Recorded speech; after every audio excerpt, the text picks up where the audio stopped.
85% of Jesus' life, he was out of order. And I thank God that now I'm here. Who was the biggest loser? Satan? No. God. This is what Scripture meant by the great falling away.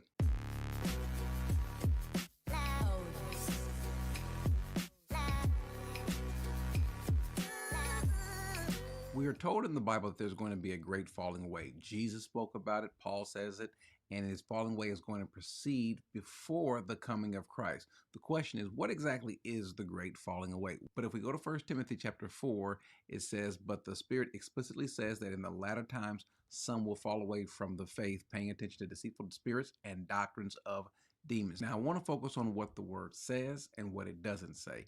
It comes from this Greek word that's listed here, apostasantai, which is this falling away. It's an intentional revolt or moving away from.